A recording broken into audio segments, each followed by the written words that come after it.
Radio Orient présente Pluriel. Pluriel animé par Loïc Barrière. L'invité de Pluriel est Tariq Ramadan, professeur d'études islamiques contemporaines à l'université d'Oxford et directeur de recherche sur la législation islamique et l'éthique. Vous publiez un nouvel ouvrage, Le génie de l'islam, aux presses du Châtelet. Bonsoir. Bonsoir. Tariq Ramadan, c'est un livre très complet, un livre de référence qui s'intéresse aux origines de l'islam, à sa pratique. On ne pourra pas évoquer toutes les dimensions que vous abordez dans cet ouvrage car il est vraiment très riche. Alors pour que l'on comprenne bien votre démarche, je me permets de lire un extrait de votre introduction. Pour le lecteur, ce voyage est une invitation à la curiosité, à l'effort, mais aussi à l'humilité intellectuelle. Reconsidérer les opinions que l'on croyait des évidences, dépasser ses préjugés et suspendre son jugement le temps d'une découverte.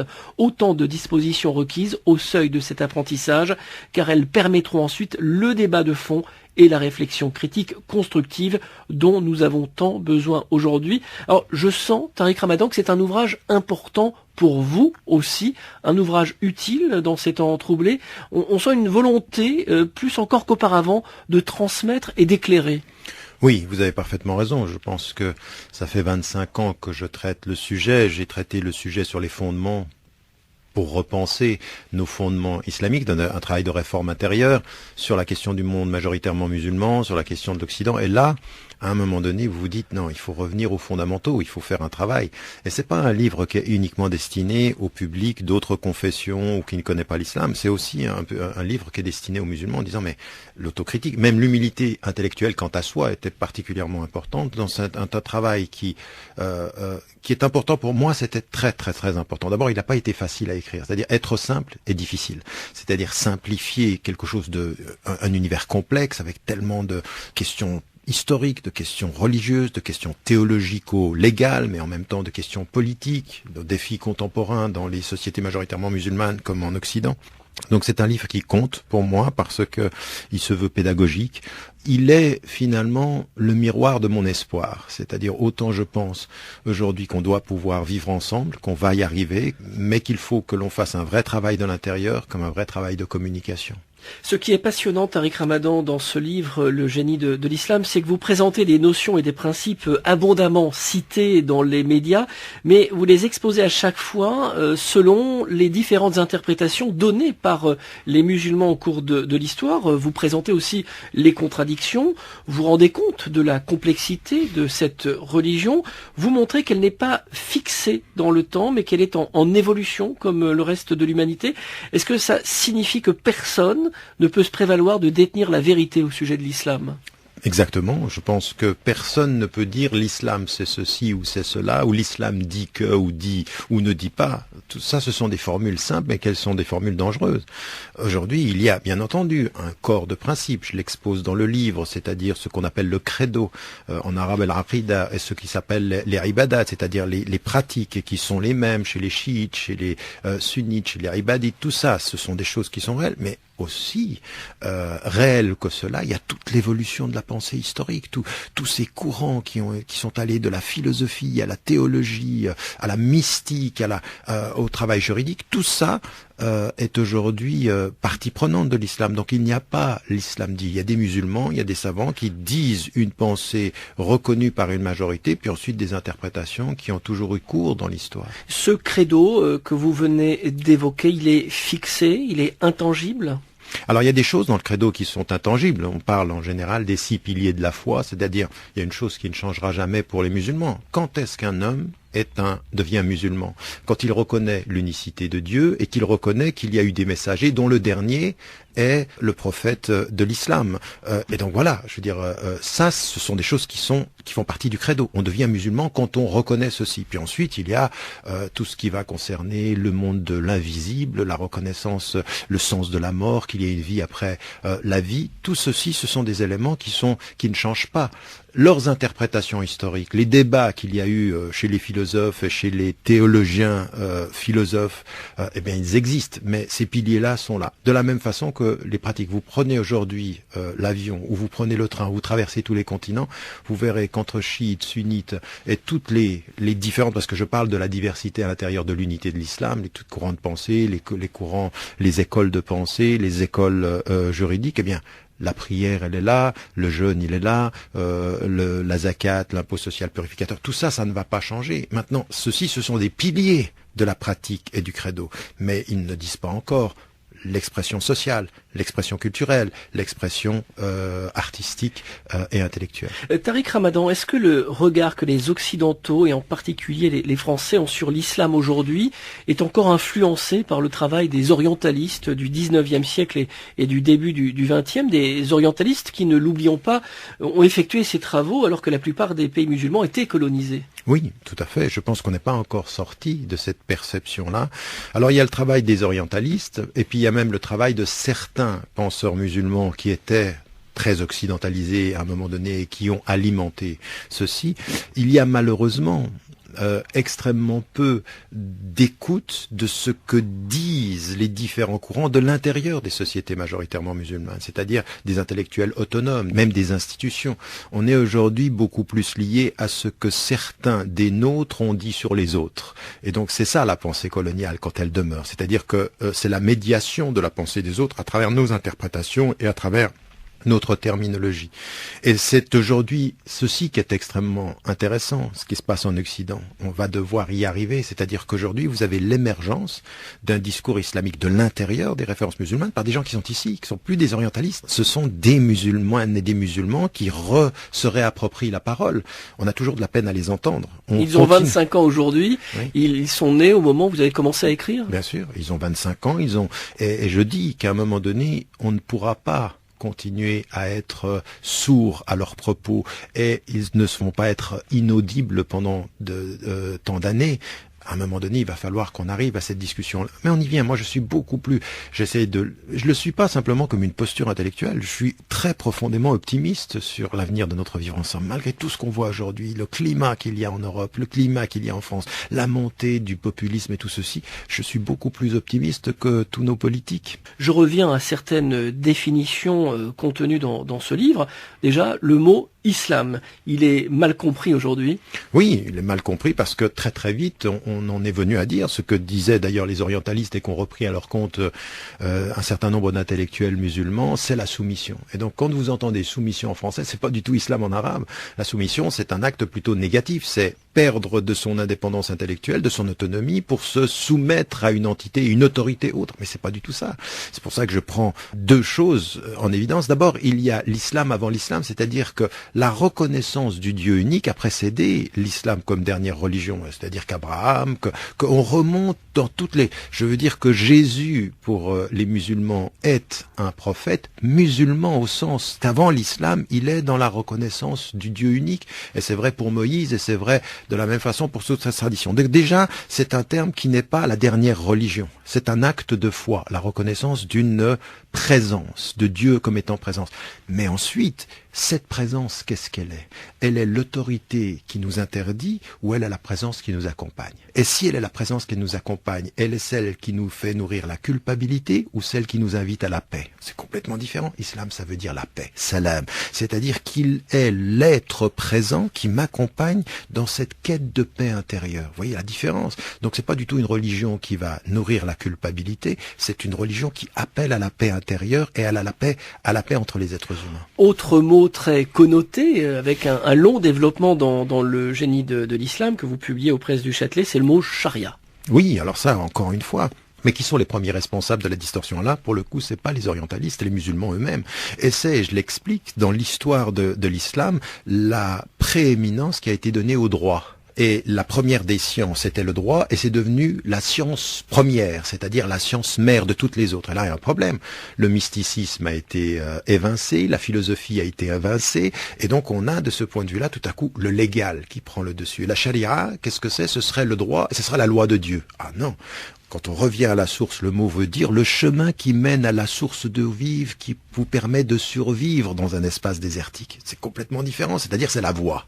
C'est la voie qui me permet de vivre en fait et de survivre. Et donc vous avez un verset coranique qui dit ô vous qui portez la foi, répondez à l'appel de Dieu quand il vous appelle à ce qui vous fait vivre. Et sachez que Dieu se place entre l'homme et son cœur. C'est-à-dire qu'il travaille entre l'homme et son cœur. Ce rappel de ce cheminement vers Dieu, c'est ça la charia. Donc c'est la voie de la fidélité. Et donc là, j'en donne une définition chez les juristes, chez les philosophes, chez les mystiques, pour montrer la diversité et dire ah non, c'est pas du tout. D'abord, c'est pas du tout le code pénal.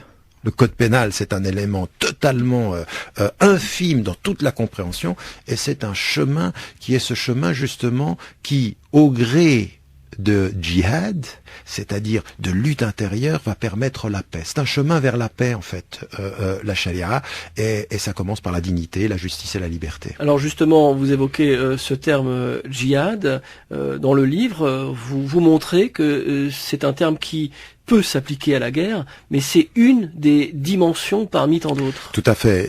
Vous avez des savants qui se sont beaucoup arrêtés là-dessus. Il y en a un qui est très très connu, Tirmizi, qui a beaucoup parlé de ceci, et vous avez en l'occurrence, et Suyuti, pardon, pas Tirmizi, et Suyuti qui parle de ceci, et donc en l'occurrence, il y a jusqu'à 80 acceptions du terme. Une d'elles parle de la guerre, mais il y a le djihad intellectuel, il y a le djihad social, il y a le djihad spirituel.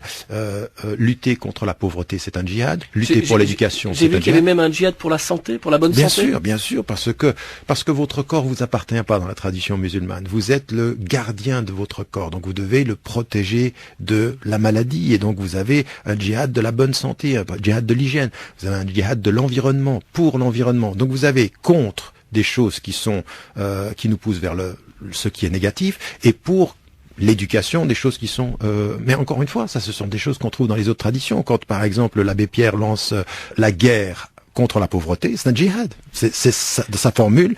Le mot guerre ici, c'est quelque chose qui est la noblesse de la résistance au mal. Quant au djihad guerrier, il est extrêmement codifié. Vous montrez qu'on ne peut pas faire la guerre pour conquérir le pouvoir, pour accaparer des terres. Tout à fait. Alors bon, ensuite, après, vous voyez, c'est là où il faut aussi savoir la tradition musulmane, parce que ça n'a pas été toujours les traditions. Vous savez, quand les savants musulmans en position de pouvoir parlent, c'est différent que quand ils sont en situation de minorité. C'est-à-dire que là, on a des interprétations historiques. Mais quand on revient au texte, le djihad, c'est quand il est lié au qital, c'est-à-dire la guerre, est extrêmement codifié. C'est-à-dire qu'il y a une éthique de la guerre. Et on ne peut pas déclarer une guerre pour imposer la religion. Donc la conversion, c'est interdit. Pour la colonisation, c'est interdit. Pour l'oppression, c'est interdit. Pour gagner des terres, c'est interdit. Donc, cette éthique de la guerre commence par ce pourquoi nous entrons en guerre. Par contre, résister à l'oppression légitime la résistance de ce point de vue-là, mais attention, une résistance qui doit faire attention aux moyens de sa résistance. Donc on ne tue pas des femmes, on ne tue pas des enfants, on ne tue pas des innocents, on ne tue pas des civils, on fait attention à l'environnement. Donc tout ça c'est codifié, c'est présent depuis des siècles dans la tradition musulmane, et j'en parle en mettant en évidence que autant pour ce qui me concerne, je peux être, et je suis de façon extrêmement claire, du côté des résistants à l'oppression, autant à des moments donnés j'ai pris des positions extrêmement claires sur les moyens de leur résistance. Qu'on soit pour la résistance palestinienne, pour moi c'est un devoir moral, mais être contre le fait qu'on tue des innocents en Israël et qu'on s'en prenne à des enfants et des femmes, ça pour moi c'est une responsabilité éthique de le dire et de le rappeler. L'invité de Pluriel est Tariq Ramadan, professeur d'études islamiques contemporaines à l'université d'Oxford, directeur de recherche sur la législation islamique et l'éthique, et vous publiez un nouvel ouvrage, Le génie de l'islam aux presses du Châtelet. Je me permets de le recommander aux auditeurs de Radio Orient. C'est vraiment un ouvrage qui permet d'apprendre beaucoup sur l'islam, sur la culture, sur l'histoire, sur la religion. Alors, quand les médias évoquent l'islam dans l'actualité, on met rarement en avant sa dimension spirituelle. Il y a des pages qui m'ont intéressé, celles qui concernent l'effort sur soi. Le croyant est invité à se débarrasser de ses idoles matérielles, comme le pouvoir et l'argent.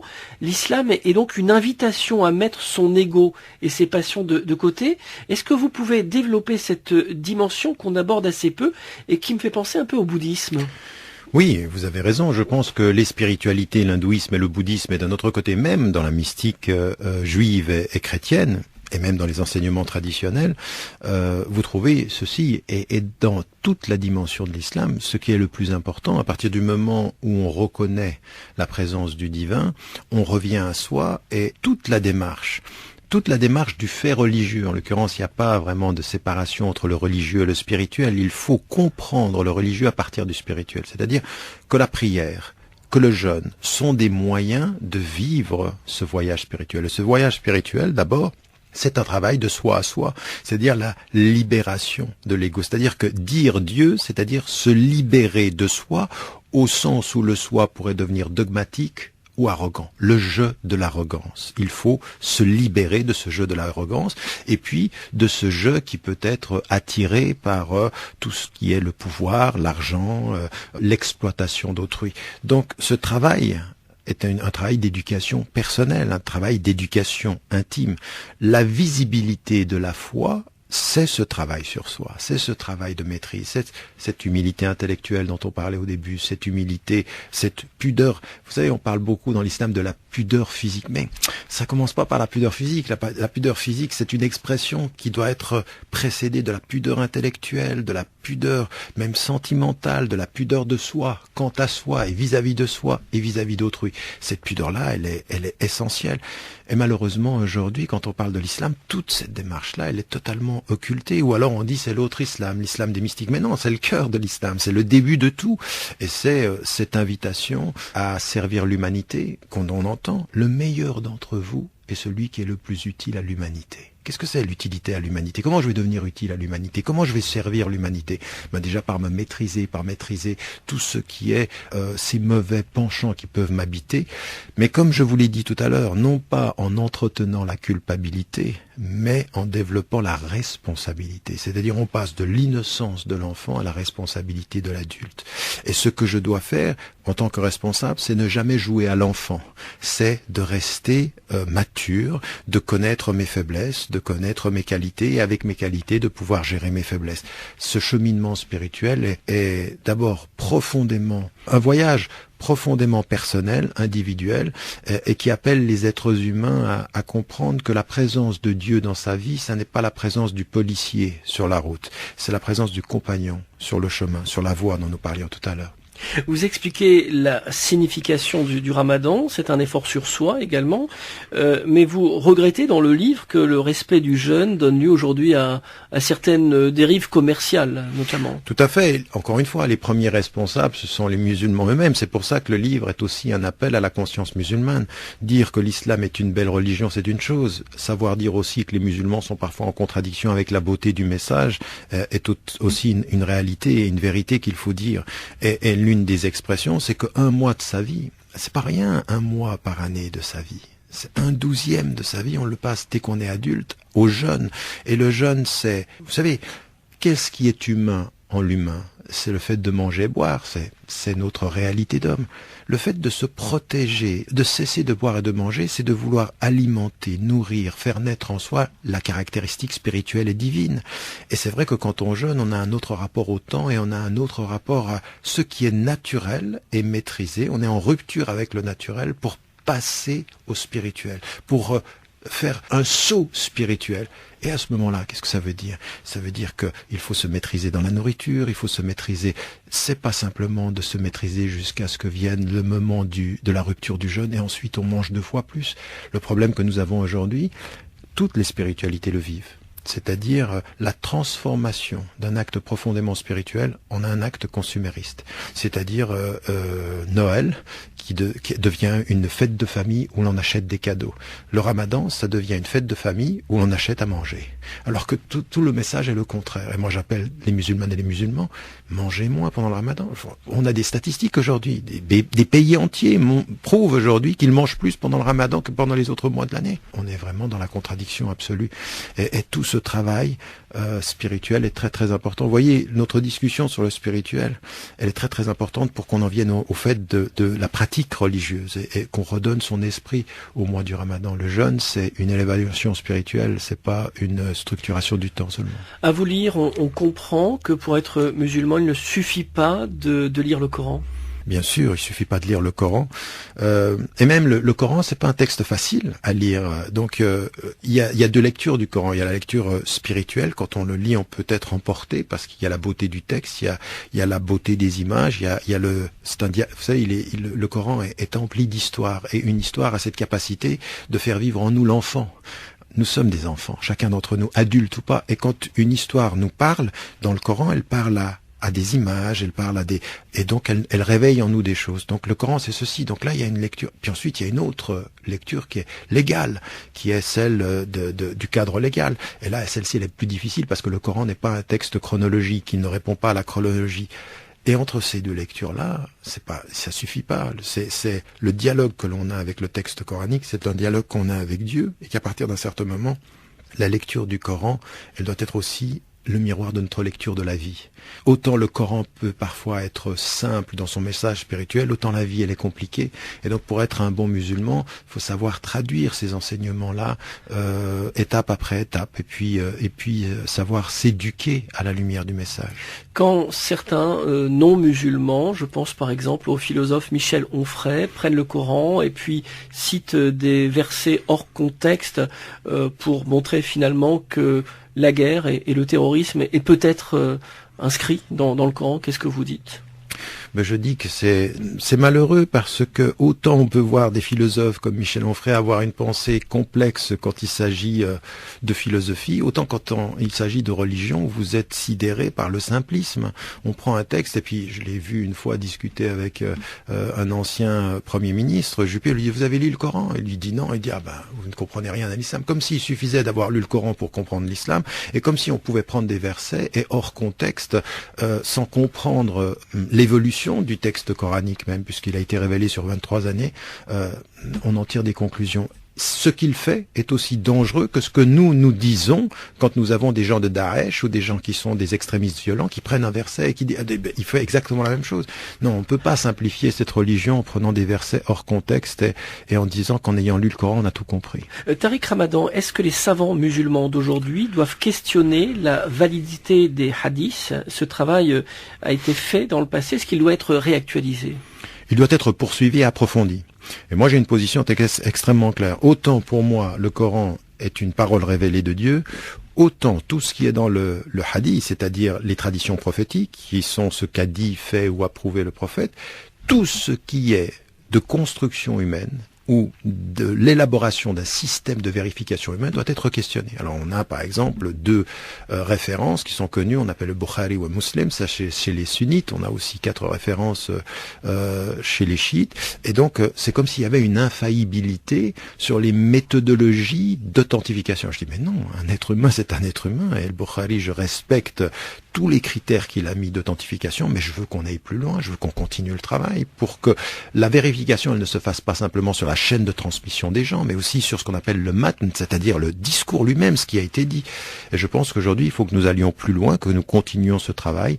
Je ne mets aucune limite à la critique de ce qui est une construction humaine. Autant le divin est divin, autant l'humain doit être ouvert à la critique. Quand vous dites cela, c'est un tabou ?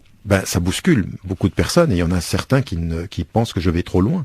C'est pour ça que chez certains littéralistes salafis, ils me considèrent comme étant sorti de l'islam en ayant dit ceci, et d'autres qui sont des réformistes et puis qui veulent quand même que l'on maintienne le hadith dans son statut supérieur, sont gênés de ce point de vue-là, mais je continuerai à le dire parce que j'y crois profondément, et je crois aujourd'hui qu'on a de nouveaux jeunes savants à travers le monde musulman qui sont à l'écoute de ceci, qui se rendent compte que on peut pas continuer à faire comme si ce qui avait été authentifié par la tradition doit être sacralisé par les musulmans. Non, ce qui est le produit des hommes n'est jamais sacré. L'absence de clergé dans l'islam sunnite est parfois perçue comme un problème parce que il permet à des groupes extrémistes d'instrumentaliser la religion. La relation directe du croyant avec Dieu, est-ce que vous diriez que c'est une chance ou plutôt un inconvénient dans le monde d'aujourd'hui ? Non, je pense que la relation directe, la façon dont vous me posez la question, est une chance énorme. C'est-à-dire qu'on n'a pas besoin d'autorité. Moi, je parle à Dieu sans la médiation de quiconque, et n'importe quel individu, femme ou homme ou enfant, riche ou pauvre, doit pouvoir parler à Dieu sans médiation. Maintenant, le fait qu'il n'y ait pas de clergé et qu'il n'y ait pas d'autorité c'est une formidable chance à la condition que vous savez et que vous acceptez et que vous apprenez à gérer la diversité. C'est-à-dire que quand vous n'arrivez plus à gérer la diversité, vous êtes dans la division et dans la cacophonie. Aujourd'hui, force est de constater dans le monde musulman, que ce soit d'ailleurs chez les sunnites ou chez les chiites, que nous sommes dans une crise d'autorité. Qui parle pour qui a le fin mot ? au point où on en arrive à des choses extrêmement perverses, dont moi-même je suis une victime et un responsable à la fois. C'est-à-dire que tout à coup, l'autorité d'un savant musulman, elle se mesure à son charisme, elle se mesure au nombre de gens qui le suivent, et pas forcément au message qu'il tient. Et donc, en l'occurrence, notre problème aujourd'hui, c'est d'avoir des leaders charismatiques, dont le charisme est le problème. C'est-à-dire que c'est plus la substance, c'est comment est-ce qu'il peut apparaître, c'est comment est-ce qu'il plaît dans son discours, et qu'on n'est plus du tout dans la vérification. Raison pour laquelle, moi, je suis tout le temps, par rapport à ceux qui m'écoutent, dans la déconstruction. Ce que je dis n'est pas vrai parce que je le dis, il doit être vrai par la vérification de ce que je dis. Donc, vous êtes dans un rapport critique avec toutes les autorités. L'islam a commencé avec des gens qui devaient donner un avis juridique en demandant à ceux qui l'écoutaient de vérifier si ce qu'ils disaient était. Donc on a un travail de vérification. Donc vous voyez bien que quand l'autorité n'est pas gérée sur les bases du message, sur les bases de la rationalité, de l'esprit critique de celui qui suit, et non pas de son émotivité, eh bien nous sommes dans une vraie crise d'autorité. C'est ce que nous vivons aujourd'hui. Et quand on bouscule des tabous, comment on arrive à une adhésion, je dirais, d'une grande partie des musulmans? Alors, ça, c'est une question qui est très très très importante et c'est ce à quoi je me suis appliqué depuis 25 ans et qui a fait aussi une partie de la critique de ceux qui me lisaient. En fait, vous ne pouvez avoir de légitimité ou obtenir une adhésion que si vous partez de l'intérieur des références et que vous êtes solide là-dessus. C'est-à-dire, qu'est-ce que disent les textes? Comment ça a été interprété dans l'histoire? Comment est-ce qu'on peut apporter de nouvelles... Donc vous devez être équipé pour la discussion de l'intérieur, pas pour faire plaisir à l'extérieur, et en même temps savoir de quoi vous parlez à l'intérieur. Donc il y a un vrai travail, raison pour laquelle je dis souvent, pourquoi est-ce que je commence toujours par les textes? Parce que c'est la légitimité première de notre rapport. On a parlé du Coran et même des hadiths, donc on prend les textes, puis ensuite on se dit mais comment ils ont été interprétés? Pourquoi ont-ils été interprétés de cette façon-là? Puis ensuite on évolue par rapport à ces interprétations-là. Mais la légitimité, heureusement, Dieu merci, la légitimité, elle se fait à partir de la maîtrise des textes et de la rationalité logique des interprétations possibles sur les textes et l'histoire. Alors Tariq Ramadan, j'ai envie de citer un extrait de votre livre Le génie de l'islam. Le Coran et les traditions prophétiques renferment un certain nombre de textes dont la formulation explicite paraît exiger une application littérale et directe. Si clair soit-il, l'énoncé d'une règle ne suffit pourtant pas à son application immédiate. Il faut d'abord en dégager la raison d'être. Qu'est-ce qui détermine l'application ou la non-application des règles coraniques? Ça, c'est une question qui est extrêmement difficile, en fait. Derrière la simplicité de la question, on est au cœur du débat. Vous avez des textes coraniques, ils sont extrêmement clairs. Mais leur clarté, est-ce qu'elle est simplement dans le principe ou c'est dans l'objectif? Moi, ce qui est très important, c'est l'objectif. C'est-à-dire que si le texte est clair, l'objectif de ce texte doit être la clarté de sa finalité. C'est-à-dire la justice. L'esprit et la lettre de la règle? L'esprit et la lettre, exactement. Mais en même temps, plus que ça, l'esprit, si on se met d'accord sur le fait que l'esprit c'est la finalité et que la règle c'est la littéralité, il faut un rapport entre les deux. Et donc en l'occurrence, un texte littéral ne peut pas être appliqué tel quel parce qu'il se pourrait que dans son application littérale, il soit une trahison de la finalité, c'est-à-dire ce pourquoi, la raison d'être en l'occurrence. Vous voyez que c'est un vrai travail.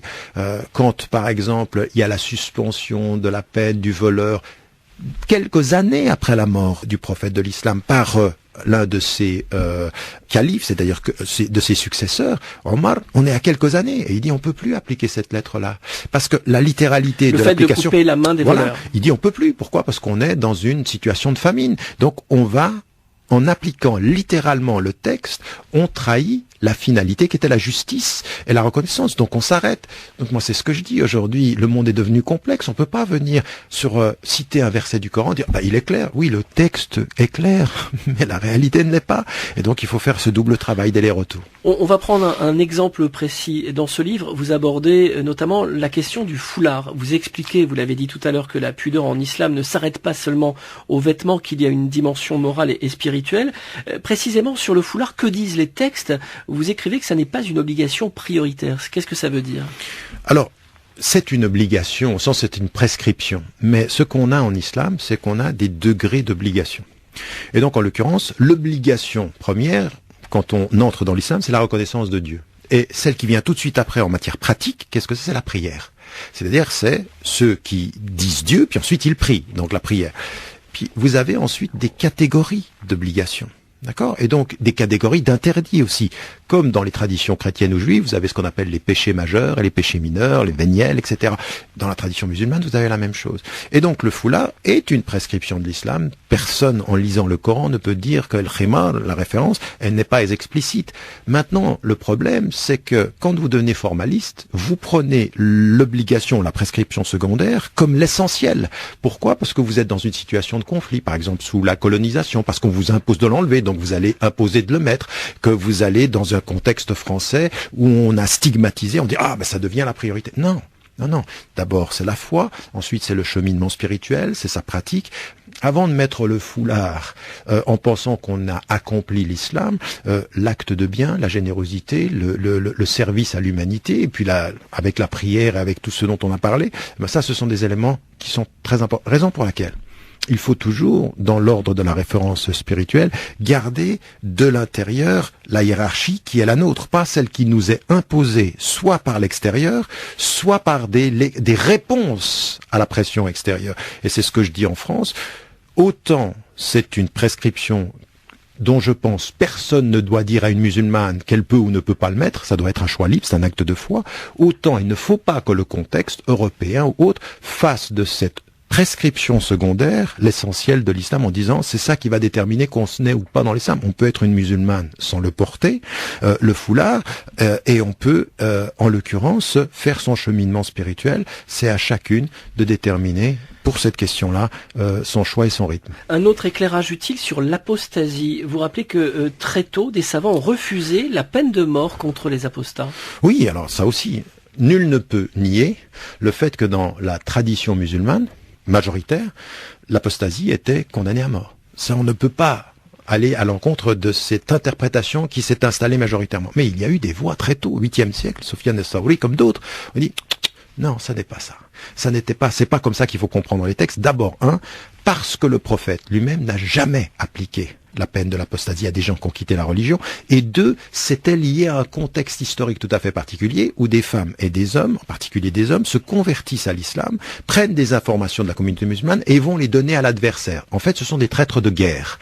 Et donc, ils quittent la communauté pour travailler contre la communauté. Donc c'est ce qu'on appelle dans le langage militaire des traîtres de guerre. Et donc ceux-là, oui, mettent en danger la communauté et sont passibles, et étaient, en l'occurrence à l'époque, passibles de... Mais changer sa religion, dans un autre livre qui est celui de la vie du prophète, et je le recite ici dans le texte, des femmes et des hommes ont quitté la religion musulmane, jamais le prophète ne les a exécutés ou n'a demandé leur exécution. Pendant sa vie, comme ceux qui les ont suivis. Donc je pense que ce qui a été une interprétation prioritaire est une interprétation qui est loin d'être exclusive, et ma position sur cette question-là, c'est qu'elle est une mauvaise interprétation des textes. Depuis quelques années, on entend beaucoup l'expression « l'islam est une religion conquérante, qu'elle s'est imposée au peuple par la force ». Qu'est-ce que vous répondez à cette affirmation? Vous parlez de l'histoire d'ailleurs dans le livre, c'est très intéressant, vous montrez les débuts de l'islam et son expansion dans le temps. Tout à fait. Et je pense que de ce point de vue-là, ceux qui vous répondent à cette question en disant « Ah ben non, l'islam c'est répandu par la seule persuasion de son message » ne disent pas la vérité. Et ceux qui disent qu'il ne s'est répandu que par la force des sabres ne disent pas la vérité. Il y a eu les deux. Dans l'histoire, nous avons affaire à une histoire d'êtres humains. Et il y a eu de ce fait-là, une expansion tellement rapide de l'islam qui s'est faite par l'installation de commerçants, l'installation de femmes et d'hommes qui étaient présents jusqu'en Chine d'ailleurs et jusqu'au Maroc. Et là, de ce point de vue-là, il y a eu une présence qui a été une présence tout à fait pacifique. Il y a eu même des populations qui appelaient les musulmans à venir, non pas parce qu'ils aimaient l'islam, mais parce qu'ils n'aimaient pas leurs dirigeants et qu'ils espéraient qu'on allait les libérer. Donc là, il y a eu un appel. Ça, ce sont des choses qui sont historiquement, j'en parle dans le livre. Et puis, il y a un troisième élément, effectivement, c'est qu'il y a eu des dirigeants qui ont imposé l'islam, qui sont allés très très loin même dans les conversions. Il y a eu, à des moments donnés, sous l'Empire ottoman, des traitements des populations qui étaient d'autres confessions que la religion musulmane, qui sont clairement des habits différenciés, signes distinctifs, des choses qui sont de la discrimination pure, du racisme. Il y a des musulmans dans l'histoire qui ont versé dans l'esclavage. Il y a des Arabes qui ont fait la traite des Noirs. Et ça, il faut qu'on le reconnaisse en l'occurrence. Donc l'idéalisation de l'histoire, je le dis à la fin de l'ouvrage, est l'un des drames de notre pensée. C'est-à-dire on idéalise le passé. On a un vrai problème dans la conscience musulmane contemporaine, à savoir traiter des hommes et savoir dire il y a des hommes qui ont trahi les principes, les beaux principes de notre religion. Tariq Ramadan, vous évoquez le lien de l'islam avec les autres monothéismes. Vous parlez d'un tronc commun entre les trois religions. Depuis quelques années, on parle beaucoup du dialogue islamo-chrétien. Plusieurs papes se sont intéressés à ce sujet. En revanche, on aborde rarement le dialogue judéo-musulman, qui est peut-être plus difficile en raison du contexte du Proche-Orient. Que dit l'islam sur le judaïsme ? Eh bien, écoutez, d'abord, il y a beaucoup plus de proximité de l'islam avec le judaïsme, déjà sur la question de l'unicité de Dieu, puisque l'un des grands problèmes avec le christianisme, c'est la Trinité. Mais il y a un vrai rapport, d'abord, sur deux choses. L'unicité de Dieu, et puis sur le fait que les deux religions sont plutôt de l'ordre de l'orthopraxie, beaucoup plus que de l'orthodoxie. L'orthopraxie, c'est-à-dire que les deux religions, d'abord, n'ont pas de clergé, et elles sont liées à la notion légale de la pratique. Et donc, il y a énormément de choses qui nous lient. Ajoutez à cela la dimension philosophique qui a été celle qui a été élaborée et même approfondie par Maïmonide et toute la tradition des philosophes musulmans. Et puis, au-delà de la pensée de la philosophie, il y a toute la réflexion mystique du judaïsme, de la Kabbale en l'occurrence, où il y a des choses qui sont des correspondances extraordinaires. Le malheur historique, c'est d'avoir confondu la question politique israélo-palestinienne avec le monde arabe beaucoup plus généralement, et d'avoir laissé entendre que, de ce point de vue-là, ça pouvait justifier un rapport négatif avec le judaïsme. L'antisémitisme est anti-islamique, mais il faut absolument que nous développions un rapport du fait religieux beaucoup plus profond, parce que il y a beaucoup de choses en commun et beaucoup de choses que nous partageons. Dernière question très rapidement, Tariq Ramadan. Quand, comme vous, on est né dans une famille musulmane, est-ce que la foi est un héritage ou bien est-ce que vous êtes devenu musulman? Votre foi initiale s'est renforcée avec le temps et l'étude? Les deux, je dirais, pour être honnête. Je suis né dans une famille où tout était lié à l'islam, mais j'ai eu une chance énorme. C'est que j'ai eu une maman et un papa qui ne m'ont pas imposé l'ordre de la foi et qui m'ont laissé marcher. Ils ont été ces parents qui vous disent tu tomberas et en tombant tu apprendras à marcher. Parce que la foi c'est marcher, parce que la foi c'est avancer. Et que de ce point de vue-là, j'ai entendu les paroles de ma mère et de mon père résonner quand j'étais avec les chrétiens d'Amérique du Sud. C'est-à-dire que ce qu'ils me disaient de l'amour à Genève, j'ai dû me retrouver à Recife pour l'entendre et revenir ensuite. Donc le cheminement spirituel, il est à la fois cet héritage que l'on reçoit et puis ensuite ce que l'on construit de soi à soi. C'est-à-dire que nous sommes habités par ce qui nous habitait, mais pour que nous soyons mieux habités par ce qui nous habitait, il faut que nous rangions notre demeure. Et ça, c'est notre responsabilité personnelle. C'est ce que j'ai essayé de faire toute ma vie. Tariq Ramadan, merci. Merci renvoie nos auditeurs à ce livre, Le génie de l'islam, initiation à ses fondements, sa spiritualité et son histoire aux presses du Châtelet. Un livre à avoir dans sa bibliothèque. Merci infiniment.